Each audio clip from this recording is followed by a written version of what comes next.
Bonjour à vous les cinéphiles et bienvenue pour ce nouveau top de fin d'année. Comme je vous ai dit, j'allais les faire par catégorie et j'ai trouvé une autre catégorie que j'avais envie de faire. Alors, il n'y a pas eu beaucoup de films qui rentrent dans ce top. C'est un simple top 6 des meilleurs films d'animation de l'année 2018. Comme d'habitude, je me permets de le repréciser, ce top est totalement subjectif, c'est mon point de vue, ma façon de voir les choses, ce que j'ai ressenti, bla bla bla, vous connaissez. Comme ça, vous n'avez pas besoin de vous vexer si nous ne sommes pas d'accord. Et comme il y a de fortes chances que nous ne soyons pas d'accord, parce que la vie est ainsi faite, eh ben n'hésitez pas à mettre votre top à vous en bas. Alors avant de vous parler des films que je considère comme étant mes préférés, j'ai envie de vous donner un exemple d'un film que j'ai pas aimé. Oui, je sais, c'est un peu contradictoire, je vais vous parler du film Drôle de petite bête, qui est un film français d'animation, mais avant de le déglinguer, il faut savoir que c'est un film qui vise les petits enfants, d'accord? C'est comme si tu allais voir, je sais pas moi, un épisode des Teletubbies et tu sortais en mode « Oui, alors, la mise en scène, quant au scénario, je trouve... Vous voyez un peu le truc, hein, faut se calmer. Mais c'est un exemple de film, certes, fait pour les petits enfants, avec un scénario justement que j'ai trouvé pas génial, et aussi un aspect visuel que j'ai trouvé pas terrible, que j'ai trouvé indigne d'un film au cinéma. Faut voir le budget, faut voir plein de trucs qui vont avec, mais c'est juste pour donner un exemple, quand je vais parler par exemple des textures que je trouve très belles, donner un exemple de quelque chose que j'ai trouvé moins réussi, sans pour autant vouloir défoncer ce film, même si en lui-même je l'ai pas du tout aimé, mais voilà quoi, c'est juste que c'est pas fait pour moi, on va dire. Et avant de me lancer dans ce top 6, j'aimerais aussi dire un petit détail global, c'est que je suis un petit peu déçu en règle générale par l'animation qui nous est arrivée. Disons que les films que j'ai vus, déjà il faut que je les ai vus pour qu'ils soient dans le top évidemment, la plupart du temps je les ai trouvés moyens, j'ai pas eu de coup de cœur extraordinaire, je suis pas sorti de la salle en me disant « Waouh, ça c'est le film d'animation que je surkiffe à fond la caisse ». Le premier a des très grandes qualités, mais il n'est pas non plus extraordinaire, c'est pas un truc que je me dis « Ah celui-là, je me le garde à vie ». Bon, assez papoté de tout ça, on va déjà commencer par le top 6.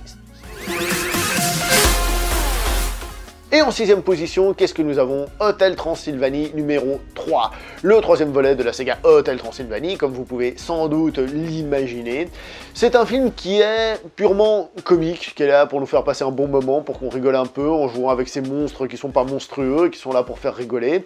Le message du film, si mes souvenirs sont bons, il est très proche de ce qu'on avait déjà dans le premier. N'ayant pas vu le 2, je peux pas assurer, mais il me semble que ça doit être un peu dans la même veine.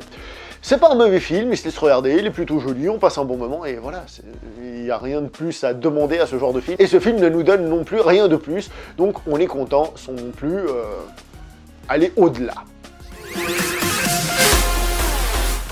En 5ème position, j'aimerais vous parler de Sherlock Gnome. Alors Sherlock Gnome, c'est déjà un petit peu compliqué parce qu'on a l'univers de Sherlock Holmes, l'univers de Roméo et Juliette qui se mélange dans un univers de nains de jardin à notre époque. Déjà, le délire de base en lui-même est assez rigolo.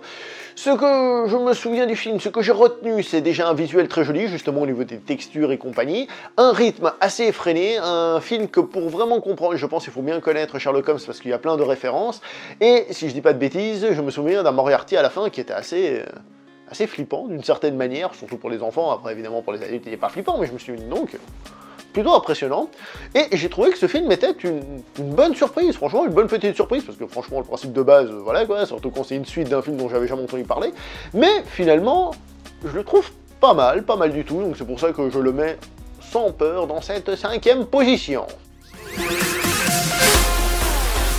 Nous partons pour l'Espagne, puisque j'aimerais vous parler de Tad et le secret du roi Midas.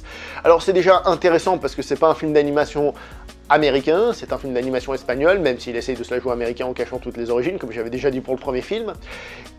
C'était un film qui était meilleur que le premier au niveau de l'humour, au niveau du rythme, et j'ai trouvé qu'il fonctionnait plutôt bien. Encore une fois, c'est rien d'extraordinaire, c'est pas la meilleure animation qu'on ait vue sur Terre, il y a mieux au niveau animation, mais encore une fois, j'ai trouvé que c'était un film qui faisait le taf et qui fonctionnait plutôt bien. C'est une bonne amélioration par rapport au premier film, et personnellement, j'en garde un souvenir plutôt bon, là, maintenant, à l'heure actuelle. Comme vous voyez, les 3 films que j'ai cités pour le moment sont un peu toujours dans la même veine, parce que nous avons, voilà, des films qui sont là pour faire rigoler, qui font passer un bon petit moment. C'est des films d'animation, c'est sympa, mais il n'y a pas, vous savez, ce côté un peu double lecture, même s'il peut y en avoir, mais je veux dire double lecture où même les grandes personnes comprennent que ce film est extraordinaire et qu'il va beaucoup plus loin. C'est un petit peu ce qui me manque.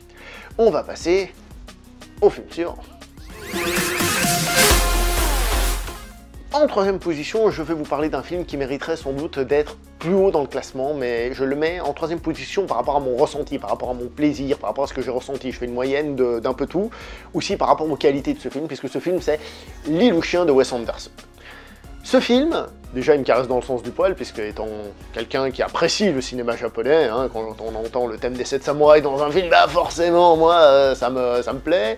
Il y a beaucoup de références, c'est fait très à la japonaise, les plans sont à la japonaise, d'ailleurs la Wes Anderson aussi souvent, mais il y a une réelle imitation, vraiment le fait de vouloir rentrer dans la peau d'un film japonais et tout ça, et ça, bah forcément, moi ça me parle beaucoup, et c'est un film qui, contrairement aux autres que j'ai dit, qui étaient des petites comédies sympas, là, on essaye de faire quelque chose en plus.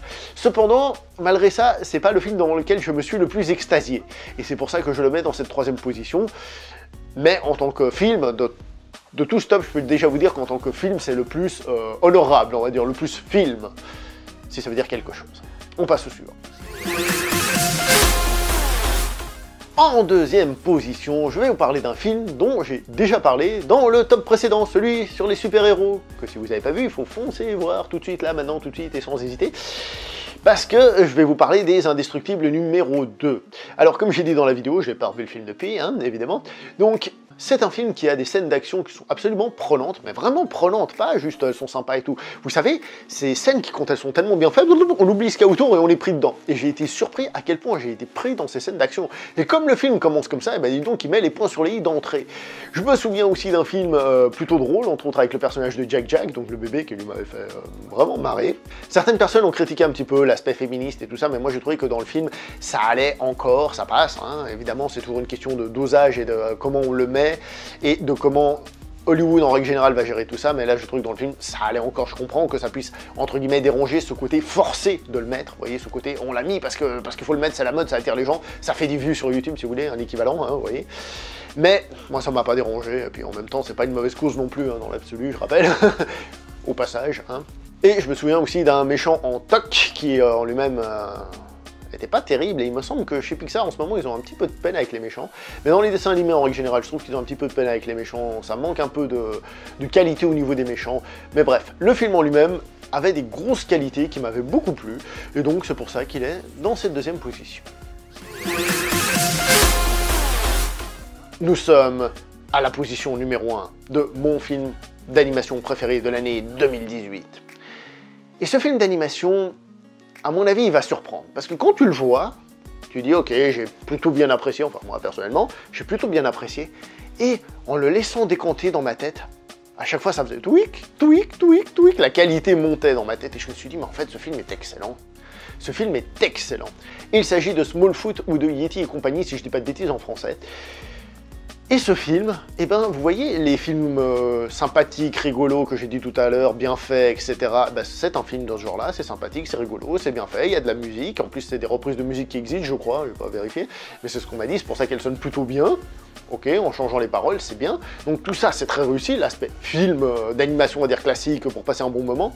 Mais qui plus est, c'est un film qui pousse les enfants, parce que c'est le public cible, à la réflexion. Et une réflexion intelligente, j'ai envie de dire. C'est pas juste, ok, on croit en quelque chose, on découvre que c'est faux, donc on le gicle parce que c'est mauvais. Non, le film est beaucoup plus intelligent que ça. Il fait, ok, on a cru en quelque chose, c'est la base de notre société. On a découvert que c'était faux, mais en même temps, cette base permettait de stabiliser certaines choses. Donc oui, il faut le changer, mais il ne faut pas non plus le détruire. Il y a tout ce débat là-dessus sur à quel point changer les choses, à quel point les garder, le poids des traditions, mais aussi l'intérêt et l'utilité de ces traditions, par exemple, qui rendent ce film mais vraiment excellent. Vraiment excellent. Parce qu'on a, je répète, une couche de films d'animation sympathique dans lequel on passe un bon moment, et plus on y repense, plus on se dit, mais mon Dieu, mais ce film, il pousse vraiment les gens à aller voir plus loin et de manière très très intelligente. Alors, le scénario en lui-même est classique, est prévisible, mais il va relativement loin dans cette réflexion. Et c'est ça le point fort pour moi de ce film, qui fait pas forcément une double lecture, comme je disais, plus adulte, mais qui permet déjà, aux adultes de dire en effet c'est intelligent, mais aussi aux enfants, tout simplement, de s'élever et pas juste de les divertir en mode voilà, c'est un petit film pour les enfants, soyez contents, hahaha. Et c'est pour ça que Smallfoot, bah moi je trouve que c'est une grosse réussite, alors que j'entends dire qu'il s'est fait défoncer aux États-Unis. Je ne comprends pas. Je ne comprends pas. Pour moi, ce film est excellent et je le recommande. Voilà. C'était mon film numéro 1 de ce top de l'année 2018 en matière de film d'animation. Je tiens juste quand même à préciser, hein, comme j'ai dit, que même si je dis qu'il est très bien, je trouve que le niveau en règle générale de l'animation, j'ai pas vu quelque chose qui pas non plus absolument tapé bam dans la figure. Vous savez, le film où tu sors et tu dis bon voilà, il est juste génial et puis c'est tout. Vous savez ce que font la plupart des gens quand ils regardent un film? C'est-à-dire soit c'est génial, soit c'est nul. Bah j'ai pas eu ça, c'est-à-dire j'ai trouvé que c'était bien, c'était la plupart moyen, sympathique, on passe un bon moment, parfois on rigole plus, parfois on rigole moins. Et il y a certains films qui ont réussi à apporter un petit truc en plus. Et ce sont les 3 premiers de la liste qui apportent vraiment quelque chose en plus clairement. Et j'ai été très surpris par ce Smallfoot qui commence en bas et qui arrive à arriver en haut à l'arrivée. Donc, qui arrive à arriver en haut à l'arrivée. C'est magnifique la tournure de phrase. Mais bon, je pense que vous avez compris. Donc, je vais m'arrêter là pour cette vidéo. N'hésitez pas à me donner votre top à vous. Hein. Il y a des films que j'ai pas mis là-dedans. Pas parce qu'ils étaient forcément ultra mauvais, mais juste parce qu'ils font pas partie de ce top-là. Hein. J'ai pris ceux qui, moi, me passaient par la tête, qui, pour moi, méritaient d'être cités. Par exemple, il y en a un que j'aurais pu citer, là, vite fait, de manière très moyenne, à savoir Astérix et la potion magique, mais pour moi, il était moyen et il manquait vraiment de quelque chose pour être un peu plus. Mais ce que je veux dire par là, c'est qu'on n'est pas non plus à 50 millions de kilomètres au-dessus avec les films que j'ai donnés là. Hein. C'est juste que l'autre, je le trouve en dessous, et puis ceux-là, bon, bah, ils sont corrects. Voilà, quoi. Donc, je vais m'arrêter là pour cette vidéo, j'espère que vous avez aimé, comme je vous ai dit, votre top, votre point de vue, ça peut être sympa, on en discute, on s'engueule, on se tape dessus dans la joie et la bonne humeur, dans l'amour et la paix. On se voit prochainement pour une prochaine vidéo, je vais voir le top de demain, allez, ciao tout le monde.